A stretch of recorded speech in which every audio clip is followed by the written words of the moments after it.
muito boa noite, tudo bem? Nós estamos iniciando aqui uma série que eu vou estar abordando alguns temas dentro dela. Eu vou iniciar a falar nessa sequência de vídeos que nós vamos estar fazendo e sobre alguns assuntos específicos de como seguir a Jesus. Essa série em especial é uma série que os meninos aqui eles estão com um projeto muito bacana, mas antes de eu estar entrando sobre o tema deste vídeo, eu preciso que você se inscreve no canal, ativa o sininho para que você possa receber as notificações. Então, hoje eu vou falar um pouquinho a respeito de aceitei a Jesus e agora? É uma pergunta que muitas pessoas acabam se fazendo, porque muitas vezes no momento que elas aceitam a Jesus, elas precisam saber o que elas vão fazer a respeito disso, o que é aceitar Jesus, enfim. Então, a primeira coisa que nós precisamos saber é que aceitar a Jesus, ele é um termo que normalmente ele é usado para pessoas que se convertem ao cristianismo. Aceitar Jesus é o mesmo que dizer que você está se tornando um cristão. Paulo ele vai explicar em Romanos capítulo 10, versículo 9 e 10, a respeito do que é aceitar a Cristo, a respeito do processo que é. Então eu vou estar lendo aqui o trechinho de Romanos. Eu vou citar nesse vídeo bastante textos, e vocês que vão me assistir futuramente, vocês podem estar abrindo a sua Bíblia e tirando um momento também de devocional e estar acompanhando e tirando as suas dúvidas nas perguntas que vocês podem estar fazendo no vídeo. Então, Paulo, em Romanos capítulo 10, verso 9 e versículo 10, ele vai escrever assim: e essa mensagem é a mesma que anunciamos a respeito da fé. Se você declarar com sua boca que Jesus Cristo é o Senhor e crer em seu coração que Deus o ressuscitou dos mortos, será salvo. Pois é crendo de coração que você é declarado justo, e é declarando com a boca que você é salvo. Então esse é o processo de você aceitar Jesus. Ou seja, o que é isso, Maico? Primeiramente, você precisa entender que são dois passos. Primeiro, Paulo ele vai falar sobre a questão da fé. Então, quando você declara com a sua boca que Jesus Cristo é o Senhor e em seu coração que Deus o ressuscitou dos mortos, você vai ser salvo. É isso que a Bíblia diz. Então, o declarar com a sua boca é um ato externo, ou seja, você está exteriorizando algo, você está anunciando algo para as pessoas que estão à sua volta, ou seja, você está confessando publicamente. Mas antes mesmo de você confessar publicamente, Paulo ele vai falar ainda que o que você precisa fazer. Antes de confessar publicamente, você precisa crer no seu coração. Então é importante nós sabermos aqui que o processo é, primeiro você crê, processo interno, depois você confessa vou usar a expressão, com os seus lábios, ou seja, você pronuncia a sua fé. Então esse é um processo simples, um processo que não tem muito que a gente ficar tentando explicar. É um ato interno que ele é exteriorizado na confissão pública. Então, portanto, aceitar Jesus em algumas coisas, pode ser que eu falar aqui, pode parecer um pouco radical, mas não é não. Então, nós precisamos seguir o que está escrito na Bíblia. Então, portanto, aceitar Jesus, ele não é um final das coisas. Ou seja, Mike, eu aceitei Jesus, então eu já estou salvo e as coisas terminaram, eu não preciso fazer mais nada. Não. Aceitar Jesus não é o fim das coisas em relação ao cristianismo, em relação à salvação. Aceitar Jesus é o início delas. É o mesmo que você entrou pela porta. Jesus é a porta. A partir do momento que você passa por ela, você está salvo. Não há nada do que você possa fazer a mais para que você alcance salvação pelas tuas próprias ações. Você aceitou a Cristo, está salvo. mas estar salvo não é o final da caminhada cristã, é o início dela. Então, a partir do momento que você aceita a Jesus, aceita a Cristo, você precisa compreender, nós precisamos compreender que é o início de um relacionamento entre a pessoa que acabou de aceitar Jesus e Deus, e o próprio Deus. Então, o que é isso? Esse relacionamento, como eu falei, por que ele é o início e não o fim das coisas? Porque você precisa estar o quê? Cultivando esse relacionamento ao longo da sua vida. Aceitar a Cristo não é uma coisa que você faz uma vez na vida e uma na morte, como diz o ditado. Aceitar a Cristo é um processo longo, é um processo onde você precisa estar cultivando ao longo da sua vida o relacionamento com Deus.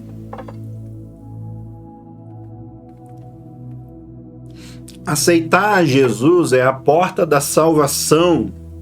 Aceitar Jesus é a porta da entrada da salvação. Então eu não posso tratar Jesus simplesmente como algo que eu aceitei e pronto, eu não preciso fazer mais nada. Não é isso que a Bíblia vai nos falar. Nós precisamos compreender o quê? Nós precisamos compreender que a partir do momento da conversão, ou seja, aceitei a Jesus, eu não posso tratar Jesus e o seu evangelho, a sua palavra, como parte de uma nova religião. Como assim, Maico? Me explica. Aceitei a Jesus, agora a minha religião passou a ser... Eu sou cristão, eu faço parte do cristianismo. Sim, não está errado. Só que você não pode tratar o cristianismo simplesmente como uma religião que seja vazia em seus atos em si. Como assim? Me explica isso. Sim, você não pode simplesmente aceitar Jesus e achar que você ingressou em uma nova religião e apenas com atos de religiosidade você pode alcançar alguma coisa. Não é isso que acontece quando você aceita Jesus. Quando nós apenas aceitamos a Jesus e criamos novas rotinas, o que é criar nova rotina? Mike, eu aceitei a Jesus, mas agora eu vou criar uma nova rotina. Qual é a nova rotina? Eu tenho que ir na igreja, eu tenho que ir a cultos na quarta, na quinta, no domingo, seja qual for o dia. Às vezes, isso vai tornar-se uma rotina. E tudo que é rotina acaba se tornando uma religiosidade na vida das pessoas. Então, o que nós precisamos entender é o quê? Não deixe tornar uma rotina. Ser cristão não é simplesmente um ato de ser religioso. Ser cristão, você precisa, como Paulo, eu vou citar bastante textos de Paulo, ser cristão é, a partir do momento da conversão, nós precisamos passar por uma expressão grega, metanoia. Paulo vai falar em Romanos capítulo 12, verso 2, ele vai escrever assim: não imitei o comportamento e os costumes deste mundo, mas deixai que Deus os transforme por meio da mudança em seu novo pensar, a fim de que experimentai a boa, agradável, a perfeita vontade para vocês. Então, o que é essa metanoia? É esse novo modo de pensar. Metanoia significa uma transformação de mente. Não é simplesmente algo que você possa fazer isso do dia para a noite. Não. Isso é um processo, essa transformação de mente. Então, a partir da conversão, nós precisamos entender. Por isso que não pode ser uma religião apenas. Eu me converti ao cristianismo, me converti a Jesus e agora eu passo a ter uma nova religião. Não. Ser cristão, aceitar Jesus, não é apenas ter uma nova religião. A partir da conversão, por que eu não posso ter uma nova religião? Porque quando eu trago e falo eu estou em uma nova religião, eu estou trazendo aquela religião e eu preciso adaptar esta religião, adaptar este evangelho, adaptar a Cristo, adaptar a Jesus, adaptar a palavra de Deus na minha vida. Então, esse é um ponto errado, muitas vezes, que os cristãos, até mesmo, eles têm. Eu preciso entender o quê?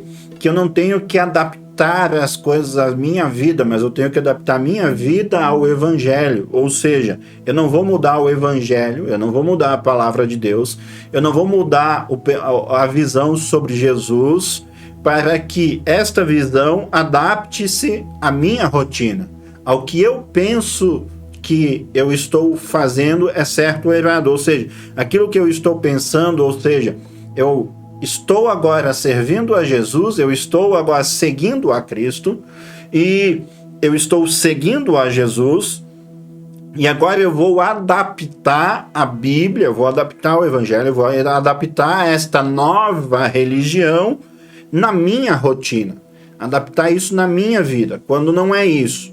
Nós precisamos entender o quê? Que quando você aceita Jesus, quando eu aceitei a Jesus, Deus, ele entrou literalmente na minha vida. O Espírito Santo, ele fez nova todas as coisas. E a Bíblia vai dizer que as coisas velhas ficaram para trás. Precisamos nos esforçar, isso é cotidianamente, isso é diariamente. Nós precisamos nos esforçar para quê? Para abandonar os maus hábitos, abandonar os maus costumes, abandonar os costumes que geram a morte. O que é costumes que geram a morte? Pecado. E é por isso que nós não podemos adaptar o Evangelho à nossa vida, porque quando nós adaptamos o Evangelho, nós adaptamos a Jesus na nossa vida, nós não deixamos que ele trabalhe na nossa vida para que esses maus costumes, ou seja, muitos pecados, sejam extirpados de nós, sejam removidos de nós.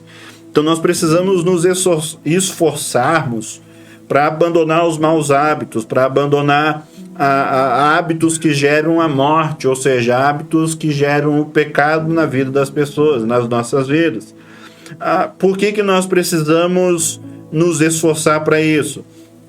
Porque agora nós estamos em Cristo, não é que nós estamos com Cristo. Cristo está em nós, é diferente. Então, Paulo, ele vai escrever novamente o quê? Paulo, ele vai escrever a respeito da nova criatura. Quando nós aceitamos a Jesus, quando nós cremos que Jesus passou a fazer parte da nossa vida, Paulo vai dizer, agora nós somos novas criaturas. 2 Coríntios, capítulo 5, versículo 17. Se você quiser acompanhar na sua Bíblia, você pode estar lendo lá, porque Paulo vai escrever. Logo, todo aqui, engloba todas as pessoas que aceitam a Cristo, todo aquele que está em Cristo se tornou nova criatura. A velha vida acabou e uma nova vida teve início. Então é isso que nós precisamos compreender, que a partir do momento da conversão, Deus, ele te resgatou, ele vai ter um processo que daqui a pouquinho eu vou falar um pouquinho a respeito disso, um processo de transformação. Ele vai mudar a tua vida, mas você precisa deixar que ele realmente a mude. Então não pode adaptar o quê? Não pode adaptar o Evangelho à tua vida. Por quê? Porque se você adapta o Evangelho à tua vida, às tuas circunstâncias, se você adapta o Evangelho, você vai adaptar os costumes da velha criatura, da velha vida, que Paulo falou que esta velha vida acabou. Então, isso é o quê? Isso é preciso empenho, esforço nosso. É preciso estar disposto a uma mudança verdadeira. É preciso nós termos uma mudança realmente à altura daquilo que Cristo fez por nós. Parece estranho isso, mas nós podemos chegar a este ponto.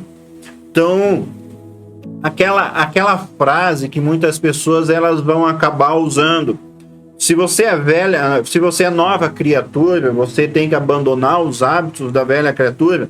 Mas em muitos locais, principalmente nas redes sociais, nós escutamos que as pessoas estão dizendo: Deus, ele te aceita da forma como você é. Deus, ele te ama como você é. Deus, ele quer você da forma como você está. Algumas pessoas vão dizer: Deus, ele só quer o nosso coração. E isso é uma mentira. Por que isso é uma mentira? Porque se nós formos observar, se Deus nos aceita da forma como nós estamos, então alguma coisa na Bíblia está errada. E quando eu digo isso, é lógico que eu estou falando com um tom de ironia. Por quê? Porque se Deus nos aceitasse da forma como nós estamos, Ele exige, na verdade, que nós sejamos transformados. Se você for olhar Gênesis 13:15, Deus vai, após a humanidade pecar, após Adão pecar, em Gênesis 13:15, Deus vai prometer, Deus vai fazer uma promessa. E essa promessa ele vai ser o quê? Olha, mulher do seu ventre, da semente que sairá do seu ventre, vai nascer alguém, vai nascer uma pessoa, vai nascer vai nascer da tua semente aquele que vai pisar sobre a cabeça da serpente. Então, se Deus não quisesse que nós sejamos transformados no momento da no momento da conversão, Deus ele não teria prometido já lá ainda no paraíso, lá no Éden, para a mulher, que da semente da mulher, ou seja, do ventre da mulher, nasceria alguém que pisaria sobre a cabeça da serpente. Se Deus ele não quisesse que nós sejamos transformados no momento da conversão, ou seja, vir para Ele da forma como nós estamos e não sejamos transformados, Deus ele também não iria exigir obediência ao seu povo no Antigo Testamento. Ele não exigiria obediência à sua palavra, por exemplo, durante todo o Antigo Testamento. Inúmeras palavras, inúmeras passagens da Bíblia, você vai ver Deus dizendo, olha, eu não quero sacrifício, obediência, eu quero obediência. Deus pedindo ao povo para que obedecesse os seus mandamentos. Então, se Deus não quisesse que nós sejamos transformados, por que Ele pediria obediência? Por que Ele exigiria ao seu povo obediência aos seus mandamentos? Se Deus não quisesse que nós sejamos transformados, não entendi, mas se Deus quisesse que você continuasse da maneira como você está, ficasse da maneira como você chegou até Ele, sem precisar de uma transformação, Ele não teria enviado o seu único filho para morrer e resgatar toda a humanidade. Então, isso é o que nós precisamos entender. Deus, Ele te ama. Deus, Ele me ama.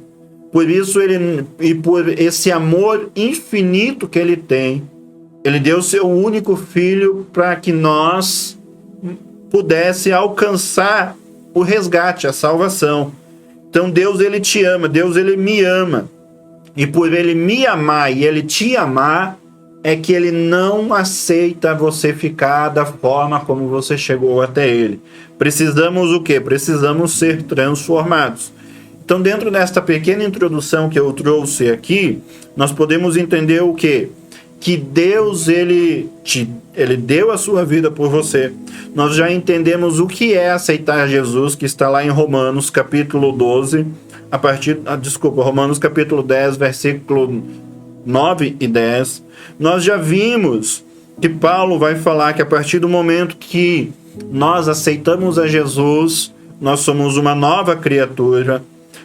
Nós também já vimos que Paulo vai dizer que a partir do momento em que nós aceitamos a Jesus, a velha criatura foi deixada para trás. Nós acabamos de ver que Deus, Ele não quer que nós ficamos da forma como nós chegamos quando aceitamos a Cristo, mas antes Ele quer nos transformar. E eu anotei aqui 3 tópicos bem sucintos que vai te ajudar a dar os primeiros passos na vida cristã. Então, se você já entendeu que você precisa aceitar Jesus, que você precisa crer em Jesus, confessar com a sua boca, entender que você é uma nova criatura, abandonar os velhos hábitos. Então, isso já é um grande passo, um grande avanço na sua vida cristã. Então, o que é que você precisa entender agora? Você precisa encontrar uma boa igreja. Eu já vou te explicar um pouquinho isso. Hoje está muito comum nas mídias, está sendo falado, mas a igreja não salva. Eu não preciso ir na igreja para ser salvo. Então, a igreja, eu vou iniciar esse tópico falando um pouquinho a respeito do quê? A igreja, ela realmente não salva. Mas todos aqueles que são salvos, eles vão até a igreja para adorar aquele que os salvou. Deu para entender isso?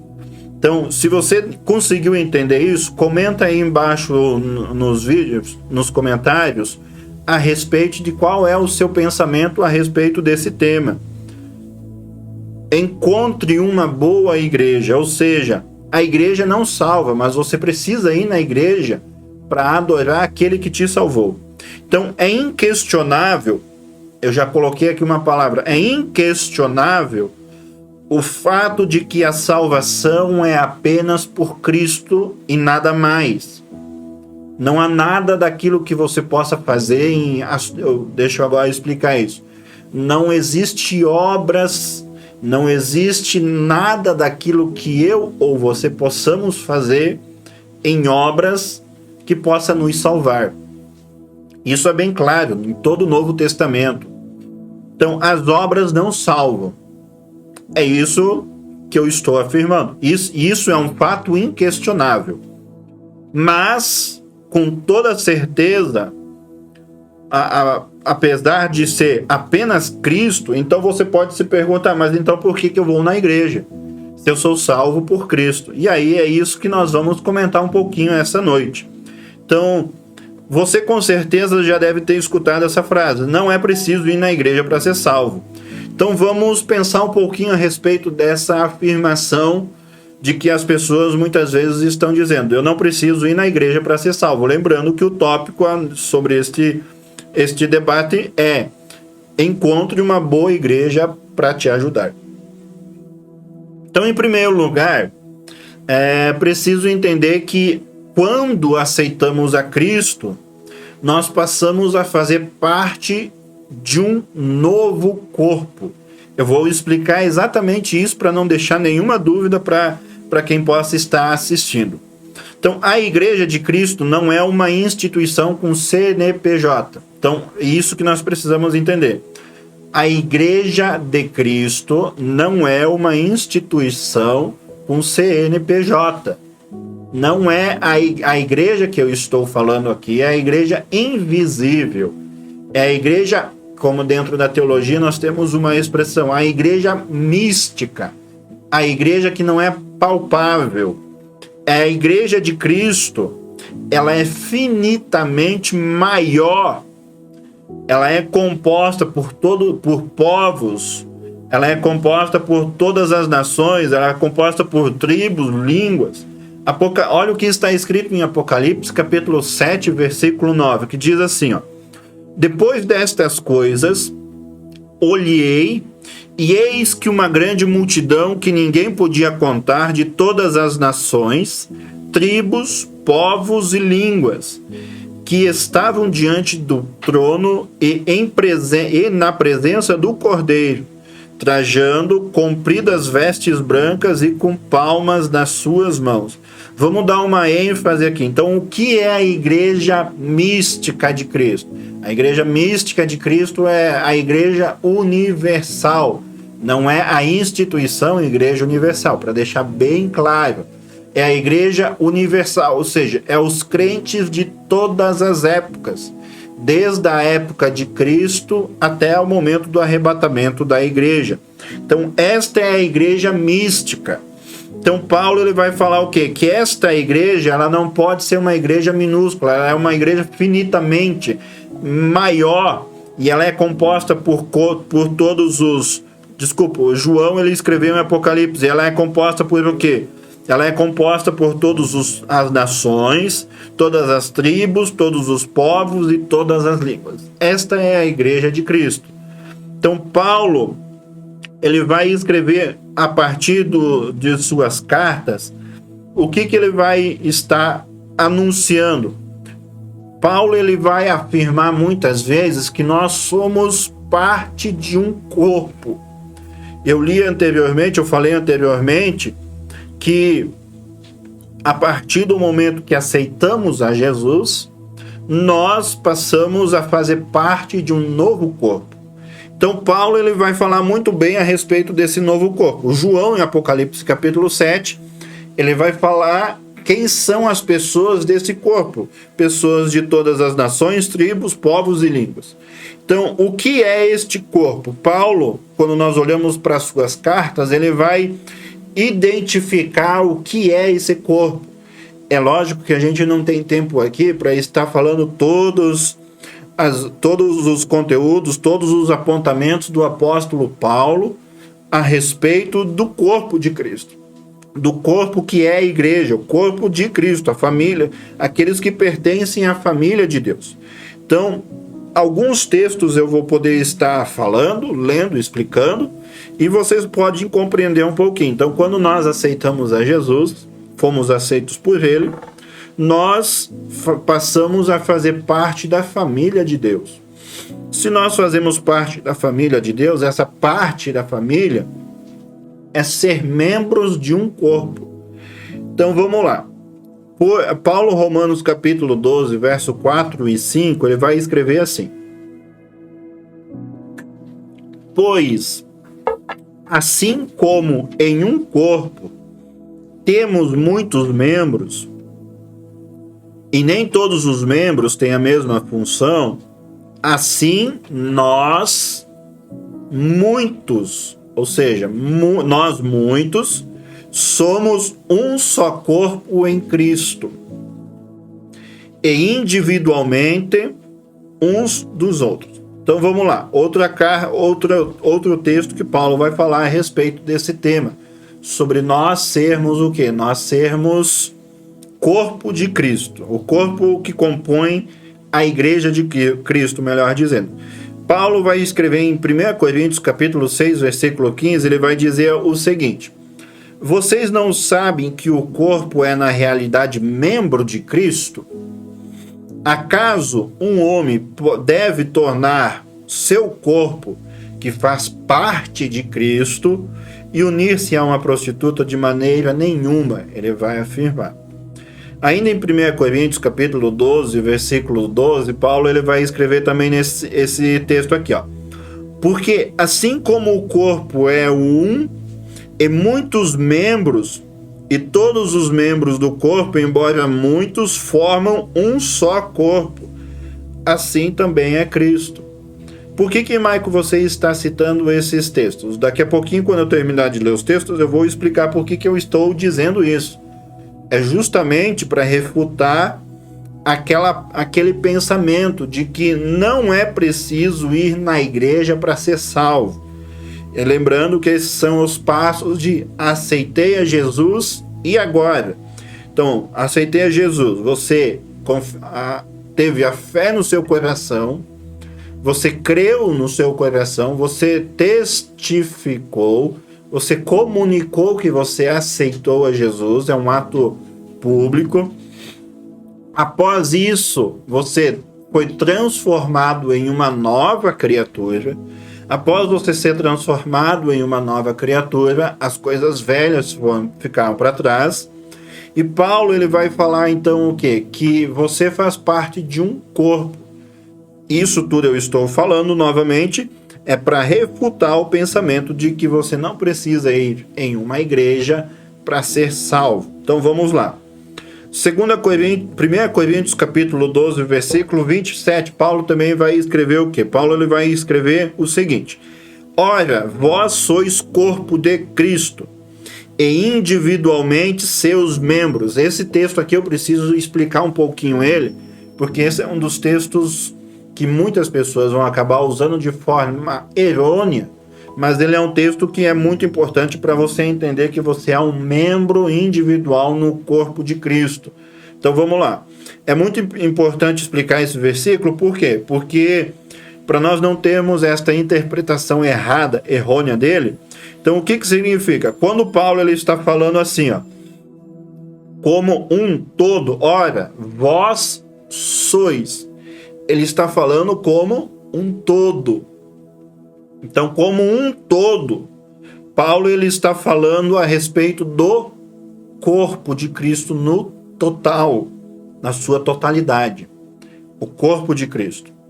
Mas quando Paulo vai falar o seguinte, quando ele fala individualmente seus membros, ou seja, olha só, ora, vós sois corpo de Cristo, vós sois, ele está falando do corpo completo, a Igreja Universal de Cristo. E quando ele fala individualmente seus membros, ele está falando de forma, como a própria palavra, ele está falando de forma individual. Ou seja, ele está falando dos seus membros como indivíduos. Então é isso que nós precisamos entender um pouquinho a respeito do corpo de Cristo, porque muitas vezes alguns ensinamentos são errados. Entender o quê? Que nós, de maneira individual, nós somos a Igreja de Cristo. E não é isto que Paulo está dizendo. Nós, de forma individual, somos membro da igreja, ou seja, membro do corpo da Igreja de Cristo. Ainda tem um texto anterior. Efésios capítulo 5, versículo 29 e versículo 30, Paulo ele vai escrever assim, ó. Pois até agora ninguém odiou a sua própria carne, antes ele a alimenta e a cuida, como também o Senhor a igreja, porque somos membros do seu corpo, da sua carne e dos seus ossos. Colossenses capítulo 1 e 18, Paulo ele também vai escrever a respeito do corpo. Como eu falei, eu não vou poder abordar todos os temas que está falando, principalmente no Novo Testamento, que embasam essa doutrina de nós sermos membros de um corpo. Ou seja, que nós fazemos parte da Igreja de Cristo. Então ele vai falar assim, ó. Colossenses 1 e 18, Paulo ele escreve: ele é a cabeça. Ele quem? Jesus. Então eu vou mudar aqui, eu substituir o artigo aqui.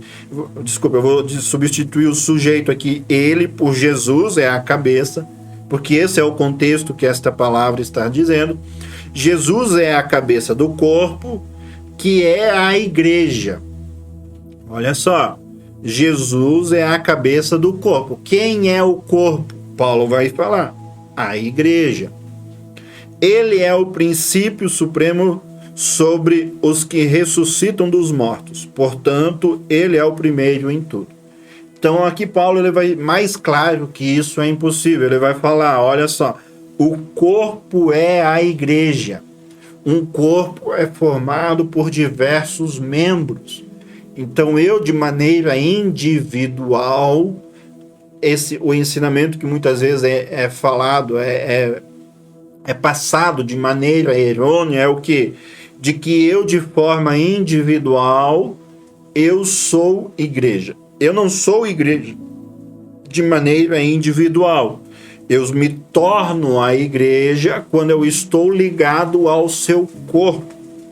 Então, Colossenses 3 e 15 é o último texto que nós vamos falar a respeito de Paulo falando sobre o corpo. Ele vai falar o seguinte: permitam que a paz de Cristo governe o seu coração, pois como membros, olha aí, ó, como membros do mesmo corpo, a igreja de Cristo, membros de forma individual. Vocês são chamados a viver em paz e seja sempre agradecidos. Então nós podemos notar o quê? Nós podemos notar que de forma individual, nós quem? Todos aqueles que aceitam a Cristo de maneira individual, eles são membros. Eles fazem parte de um corpo maior, de um corpo infinitamente maior do que as nossas igrejas, os templos, agora sim, falando de estrutura física. Então, sendo assim, para que eu possa continuar sendo um membro do corpo de Cristo, eu preciso estar ligado a Ele, ligado à igreja, ligado ao corpo. Se o corpo é a igreja, o corpo, o total, o organismo total, a igreja ela é um organismo vivo, a igreja total é o corpo e eu sou um membro, eu preciso estar ligado à igreja. Então, caso eu me desligue do corpo, seja por motivo A ou motivo B, eu já não sou mais um membro. Eu sou uma deformidade. Eu sei que vai parecer um pouco radical o que eu vou falar, que quando eu me desligo do corpo, eu deixo de ser um membro. Eu sou uma deformalidade. Eu sou uma deformidade, desculpa. Eu sou algo que foi amputado. Eu sou algo que está definhando lentamente, aguardando a decomposição e, consequentemente, a destruição. Então, todas as vezes que as pessoas elas estão dizendo por aí, não, eu sou cristão, mas eu não preciso ir na igreja. Eu sou cristão, mas a igreja não salva. Eu sou a igreja de Cristo. Não, você é um membro. E se você é um membro que está desligado do corpo, nos próximos vídeos eu vou estar falando a respeito do quê? Dos sacramentos, ou seja, batismo, Santa Ceia, comunhão. Eu vou estar falando a respeito disso, por quê? Porque se você não se santifica, você não ceia, você não participa da comunhão, você não é parte do corpo. Você está o quê? Como um membro amputado. Você é um membro amputado aguardando a destruição. Então, é por isso que nós precisamos entender o quê? A igreja ela é composta por crentes. E sendo compostas por crentes, esses crentes fazem parte da família de Deus. Então é importante o quê? É importante que você encontre uma igreja que possa te auxiliar na caminhada e no desenvolvimento cristão. Normalmente, as pessoas elas dizem por aí, quando elas indicam para as pessoas, elas falam o quê? Olha, vai numa igreja que você se sente bem, que você se sinta bem nesta igreja, você precisa estar lá sentindo-se bem. Eu tenho uma visão diferente disso, porque muitas igrejas, eu não estou falando mal de igreja de denominação A ou B, não é isso. Eu estou precisando alertar o quê? No sentido que você precisa não apenas sentir-se bem na igreja. O sentir-se bem é uma consequência. Você não pode estar na igreja simplesmente para se sentir bem. Você precisa estar na igreja para você ser transformado. Muitas vezes você pode estar na igreja e você pode sentir um desconforto. Por quê? Porque aquela é uma igreja que vai pregar a palavra contra o pecado, não contra o pecador. Que prega contra o pecado e não contra o pecador. Ou seja, é uma igreja que não está olhando apenas para quantidades. Ela está preocupada com a pregação genuína da palavra de Deus.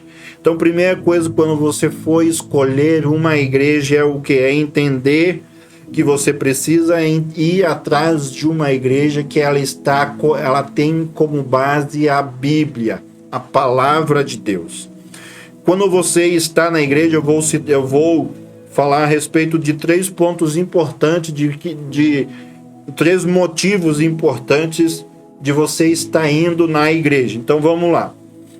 Se você for para a igreja, a partir do momento que você se disponibiliza em ir para a igreja, Então, este é o pensamento que quebra aquela frase que diz: eu não preciso ir na igreja para ser salvo.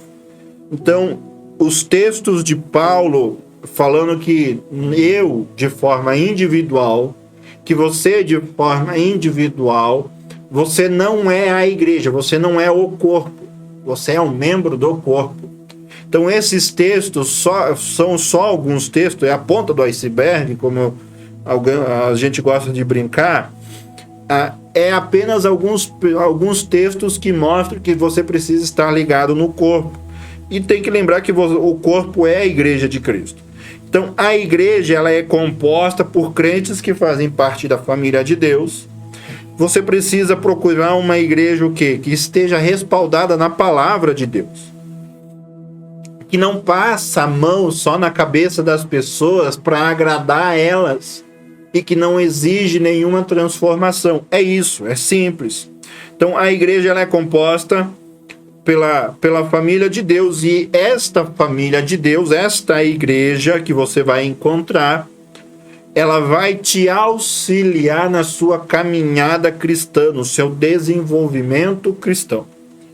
Então, na igreja, você vai aprender, nesse momento eu vou mostrar para você que a igreja ela é capaz de te ajudar. Em que sentido que ela é capaz de te ajudar? Na igreja você pode aprender como ler e interpretar a Bíblia. Lembre-se, a Bíblia ela é a palavra de Deus. Você pode, quem sabe quem está se convertendo agora, quem sabe quem chegou a Cristo agora, já escutou de A ou B que a Bíblia não é a palavra de Deus. Que a Bíblia precisa ser editada, ela precisa ser revisada? Não. A Bíblia, ela não precisa ser editada. A Bíblia, ela não precisa ser revisada. A Bíblia, ela é segura. A Bíblia é o documento antigo mais bem documentado da história da humanidade. Só para se ter ideias, as Ilíades de alguns documentos antigos, o máximo de documentos antigos que outras obras têm, as Ilíadas de Homero, eles têm aproximadamente 1.000 a 1.100 cópias. A Bíblia, só do Antigo Testamento, ela tem mais de 5.000 documentos, só do Novo Testamento. Então é uma discrepância muito grande. E isso mostra o quê? Isso mostra e nos assegura a sua estrutura intacta. Então Paulo, ele vai falar a respeito da Bíblia, a respeito da palavra de Deus, a respeito de como interpretar a Bíblia. Então você precisa entender o quê? Você não vai simplesmente na igreja para ter comunhão com os irmãos. Não, você vai na igreja também para aprender. Como assim aprender? Então, quando você vai para a igreja, você vai aprender na igreja como ler e como interpretar a Bíblia. Por que ler e interpretar? Porque muitas vezes nós nos esquecemos que a Bíblia ela não é um livro comum. A Bíblia, novamente, eu vou afirmar, é a palavra de Deus. A Bíblia não contém a palavra de Deus. A Bíblia é, a sua totalidade, a palavra de Deus. E a respeito disso, Paulo vai escrever sobre a Bíblia o quê? Que Paulo vai escrever que a Escritura, ela é a palavra de Deus. 2 Timóteo, capítulo de número 3, versículo 16 e 17, eu vou ler para que vocês possam ver o que Paulo vai falar a respeito da Bíblia. Então ele vai falar o seguinte: toda a Escritura é inspirada por Deus e útil para... Olha para aqui que a Bíblia ela é útil para nos ensinar o que é verdadeiro e para fazer perceber o que não está em ordem em nossa vida. Ela nos corrige quando erramos e nos ensina a fazer o que é certo. O versículo 17 vai estar escrito assim: Deus usa a sua palavra para preparar e capacitar o seu povo para toda boa obra. Então a palavra de Deus, ela não contém fragmentos, a Bíblia não contém fragmentos da palavra de Deus. A Bíblia toda é a palavra de Deus e nós precisamos ir até a igreja para aprendermos como ler e como interpretar a Bíblia. Então, por que como ler? É simples. A Bíblia, ela não pode ser lida de forma comum, de forma simples, como se lê uma revista ou se lê um jornal. Billy Graham, ele vai falar que a Bíblia, ela é mais atualizada do que o jornal de amanhã. Então, o que nós precisamos ter cuidado? Na igreja nós aprendemos o quê? Que ler a Bíblia de forma normal não é o suficiente. Ler a Bíblia como nós lemos uma revista ou um jornal não é suficiente para nós compreendê-la. É na Bíblia que nós vamos aprender tudo sobre a respeito de Deus. É na Bíblia que nós vamos aprender tudo a respeito de Jesus, do Espírito Santo, da salvação, do amor ao próximo. Enfim, tudo o que nós precisamos para a vida cristã está na Bíblia. Então é vital que nós leiamos a Bíblia diariamente. Esse é um passo fundamental para uma vida cristã saudável. Então eu vou na igreja para quê? Para que eu seja auxiliado, que eu possa aprender a ler e interpretar a Bíblia. Ler e interpretar dentro do seu contexto, dentro daquilo que a palavra, dentro daquilo que o autor, ele quer transmitir a mensagem. A pergunta que se faz: o que o autor queria transmitir no momento da escrita? Será que eu entendi o que o autor da escrita bíblica ele estava falando? O que ele quis transmitir? Então, na igreja é importante você ir, por quê? Porque na igreja você vai aprender a ler a Bíblia, a interpretar a Bíblia. E então, aprendendo isto, é fundamental que nós criamos um hábito de leitura diariamente. É vital que nós leiamos a palavra de Deus diariamente, para que isto nós tenhamos uma vida cristã saudável, forte. Uma vida cristã onde nós não venhamos tropeçar, cair, nos desviarmos dentro das circunstâncias que nós vamos enfrentar. O segundo ponto aqui importante de por que você precisa ir para uma igreja. Na igreja você vai aprender sobre oração. Então a oração não é um simples momento de meditação. A oração não é um monólogo. A oração, ela é algo muito maior. A oração, ela é um momento em que a terra, ela se conecta com o céu. A oração é o momento em que a criatura se conecta com o seu Criador. O ambiente, ele deixa de ser um ambiente natural e passa a ser um ambiente onde Deus, ele se manifesta. Então, na oração, não é apenas um momento para que nós, como pessoas, pedimos algo para Deus. Sim, a oração tem momentos de pedir, mas a oração não é apenas um momento para que nós possamos pedir algo para Deus. Não. Mas a oração, ela é um momento onde nós possamos agradecer a Deus, onde nós possamos adorar a Deus. Através da oração, Deus revela a sua vontade para as nossas vidas. Então, por isso é fundamental que nós estejamos ligados no corpo de Cristo, ligados a uma igreja, para que você aprenda. Você pode estar se perguntando agora, mas como é que eu oro? O que eu preciso fazer para orar? Essa seria uma pergunta muito boa. E você pode estar comentando neste vídeo o que você faz para orar. É claro que a oração ela é pessoal.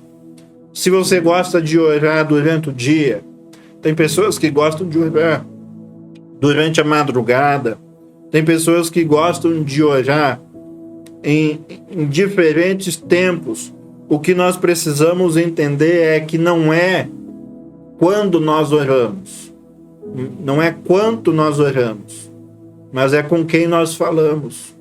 Nós estamos falando neste momento com Deus.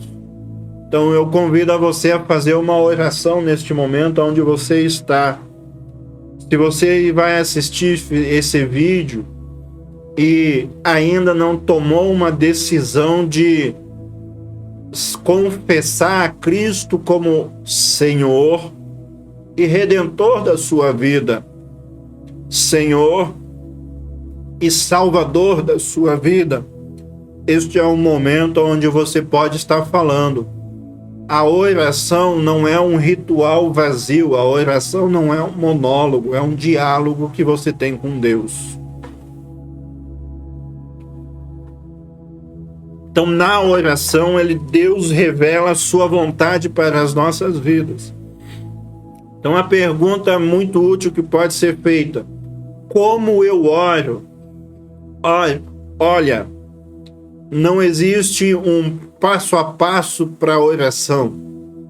Não existe um jeito mais certo ou mais errado. Oração é você falar com Deus. Da mesma forma como um filho fala com um pai amoroso. Da mesma forma que um pai amoroso conversa com o seu filho. Esta é a oração sincera que Deus espera de nós. Então, mais importante, é importante entender que quando nós estamos orando, quando nós oramos, nós compreendemos. A oração ela tem esse poder de fazer o cristão compreender o tamanho da nossa pequenez. A oração ela revela as mazelas do nosso coração. A oração ela revela o tamanho da nossa pequenez diante de um Deus tão infinito, diante de um Deus tão... Eu não vou usar a palavra grande, porque grande é pouco para Deus. Eu vou ficar na palavra infinito. Do tamanho do Deus que é um Deus infinito, ou seja, ele não há um tamanho, ele é infinito. A oração, ela também vai nos revelar quanto somos amados por Deus.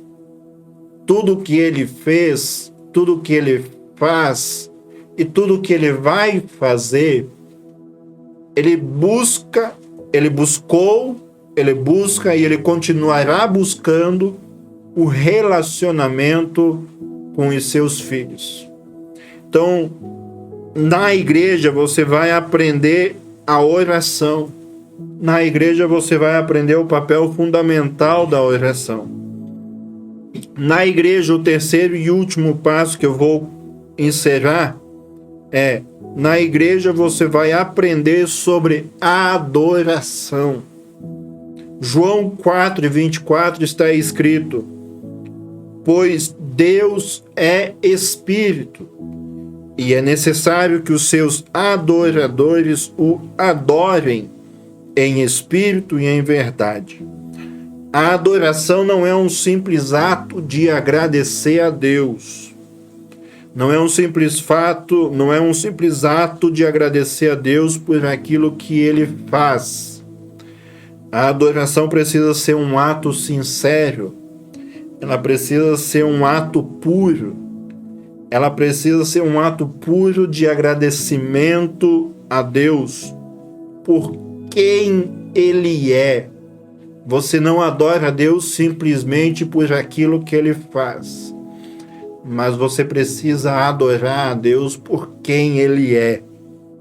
Então, sempre quem Deus é muito superior em relação daquilo que Ele faz. Então você não adora, não agradece a Deus por aquilo que Ele faz, mas você agradece e adora a Deus por quem Ele é. Eu tenho certeza que nesse vídeo curto, nesses momentos, nesses minutos que nós passamos juntos, eu tenho certeza que você pode entender que você é amado por Deus, que Ele fez de tudo para te alcançar. E quando Ele te alcançou, Ele continuou fazendo de tudo para te transformar, porque Ele não te aceita da forma como você está, preso em suas mazelas, preso em suas dúvidas. Ele quer te transformar. Então, neste momento, se você está se perguntando, dizendo, Maico, quais são os próximos passos? Eu peço a você que fique ligadinho no canal. Novamente, se você não é inscrito, se inscreve, ativa o sininho, compartilha, comenta, porque isso é muito importante para esta obra que nós estamos fazendo, para que este vídeo chegue até mais pessoas. Então, respondendo à pergunta, aceitei Jesus, e agora? Então, esta é uma série que nós vamos fazer com diversos vídeos tentando responder isso na caminhada. Então, aceitei a Cristo, você já não é mais uma pessoa natural, comum, você agora é filha de Deus. Agora você é filho de Deus, não mais como criatura, mas como filho legítimo de Deus, que Ele te chamou, te escolheu, te amou, e é por isso que nós estamos conversando contigo agora. Ok? Muito obrigado.